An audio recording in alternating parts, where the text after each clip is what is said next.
तैत्तिरीय उपनिषद में एक मंत्र है, तस्माद् वा एतस्माद् आत्मनः आकाशः सम्भूतः। क्या रहस्य है इसमें कि भगवान भगवद गीता में क्षेत्र और क्षेत्रज्ञ बता रहे हैं। तो भगवान कह रहे हैं कि तुम क्षेत्रज्ञ आत्मा हो और ये पूरा संसार स्थूल सूक्ष्म कारण सबका सब क्षेत्र है।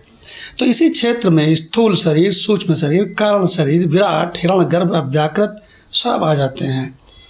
तो इसी शरीर में मन और बुद्धि भी है। तो भगवान कहते हैं ये सारा का सारा जगत असत है, विकारी है, शरीर विकारी, मन विकारी, बुद्धि विकारी। तो कहते हैं तस्मात् वा एतस्मात् आत्मन, इस आत्मा से यानी कि परमात्मा से आकाशः सम्भूता, पहले आकाश उत्पन्न हुआ। कैसे उत्पन्न हुआ? जैसे कि स्वप्न दृष्टा से स्वप्न जगत उत्पन्न होता है। आकाशात् वायुः, आकाश से वायु उत्पन्न हुई, वायु से अग्नि उत्पन्न हुई, अग्नेः आपः, अग्नि से जल उत्पन्न हुआ, अदभ्यः पृथ्वी, और जल से पृथ्वी उत्पन्न भई। ये सीक्वेंस बताया गया है वेदों में। यानी कि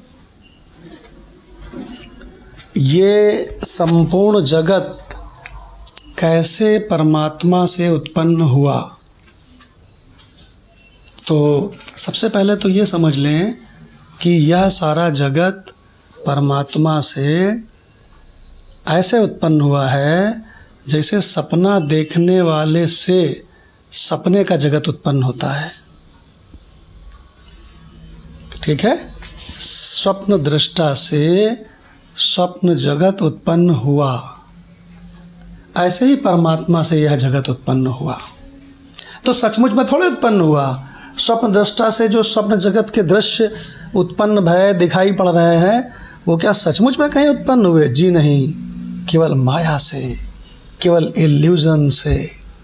बस वैसे ही सर्वव्यापी आत्मा से यह संपूर्ण जगत ऐसे ही उत्पन्न हुआ, माया से, भ्रम से, सपने के समान उत्पन्न हुआ। तो उसी का एक क्रम बताया गया है कैसे उत्पन्न हुआ।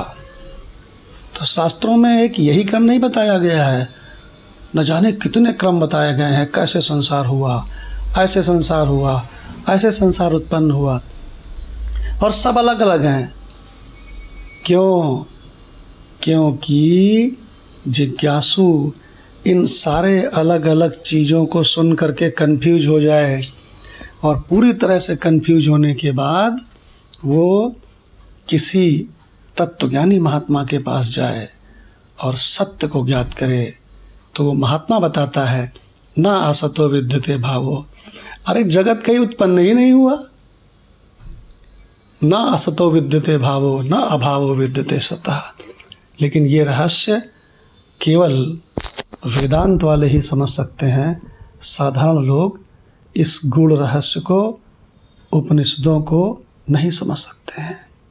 ओम शांति शांति शांति।